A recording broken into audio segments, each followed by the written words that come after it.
AEW wasted Miro. That's what many wrestling fans are saying to themselves as it was announced that Miro would be departing from All Elite Wrestling after 4 years with the company, and unfortunately not much to show for it. And while it would be easy to blame a lot of Miro's failures in the company on him, the reality is it's more of a mixed bag than anything.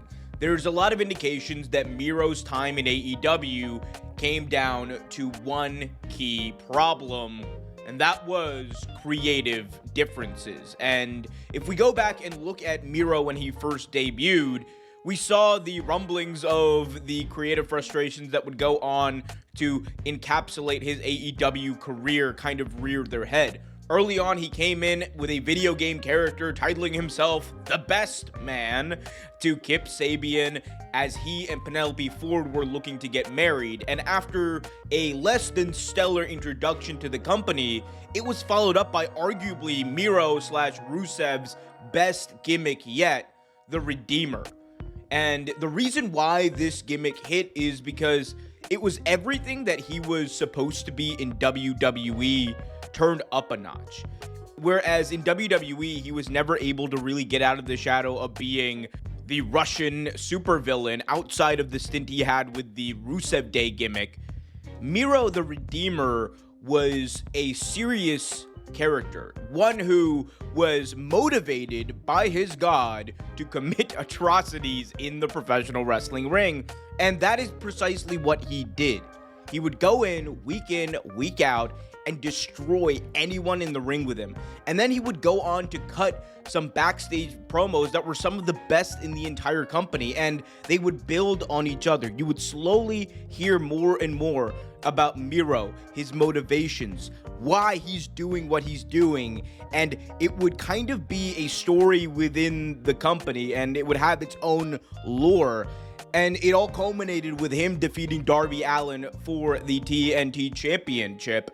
And he would go on to actually become one of the most dominant TNT champions in the company's history. When he was the Redeemer as the TNT champion, there was arguably no better villain in the company than Miro. You could even say Kenny Omega, who was doing the belt collector gimmick at the time, was not really taken seriously as a villain. Yes, he was a heel on TV, but he was still getting cheered. Miro, on the other hand, was a villain, drawing exactly the type of heat you wanted in that ring as a heel. And while he would go on to lose the TNT Championship to Sammy Guevara in an attempt to elevate him as a star, people thought that Miro would eventually reach that next level, that maybe what happens next is going to be even better. Potentially, he's going to realize his potential and become the AEW World Champion. However, that never happened. As the months and years went on, we saw less and less of Miro. It was a lot of start, stop. He would be gone for months, sometimes due to injuries, sometimes due to undisclosed reasons that we still don't really know much about. And he would just come back, do sporadic appearances until 2023. And in the summer of 2023 is when Collision was announced, and Miro, Andrade, CM Punk were known as the Collision Cowboys. They were going to be the ones to really carry that brand. They essentially became Collision exclusive talent. And when Miro showed up there, it seemed like there was a renewed sense of confidence, a renewed sense of belief, and a renewed sense that Miro was going to be on TV for a long time to come. And the unfortunate truth is that it didn't last as long as people thought. Less than 6 months later, Miro would have his final match in AEW at World's End 2023 in Long Island, New York, defeating, ironically enough, Andrade, who was on his way out of the company. He would spend the next year out of action for undisclosed reasons, and we wouldn't really hear until recently that the reason that Miro and AEW were very far apart was because of creative differences, and it really explains a lot of what has gone wrong. it seems to be the case that Miro, for whatever reason, was not in line with what AEW wanted to do creatively.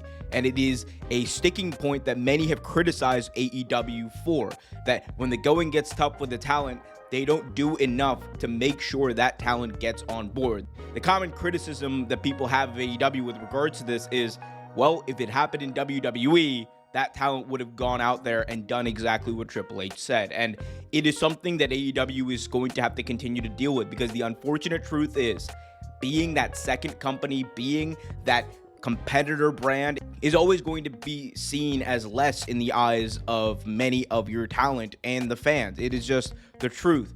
But it's not an excuse for letting these things happen. And we also don't want to say that Miro didn't have a hand in this too. Obviously, at the end of the day, if you're Miro and you're getting paid to do a job, while you should have creative input into what your character does, how they're presented, how they may be going on their story, you also, at the end of the day, have to go out there and do your job. And it just seemed like, for whatever reason, AEW Miro never got on the same page. And that is what led to Miro's prolonged absence. That is what led to Miro's prolonged inaction on AEW TV. And that's why we're here. And that's why Miro is currently a free agent, free to sign wherever he wants. And the prevailing sentiment is that he will find his way back into WWE. It would make sense. When he was Rusev in WWE, he was on top of the world at several different points. From coming out on a tank at WrestleMania 31 to winning over the crowd with the iconic Rusev Day gimmick, he has the ability to recapture a lot of that energy, and also with it, it brings buzz. Miro is going to have a lot of excitement around him if he ever does decide to return to WWE. People love to see talent move from one company to another, because with it comes the idea of fresh matchups, fresh creative, and fresh stories that this talent can tell. And that is what we are all looking for at this point. It didn't happen in AEW, but it could happen in WWE. And as for Miro, as far as what is next and what could be on the horizon, I do think that a return to WWE is more likely than not. But hey, I guess we'll see.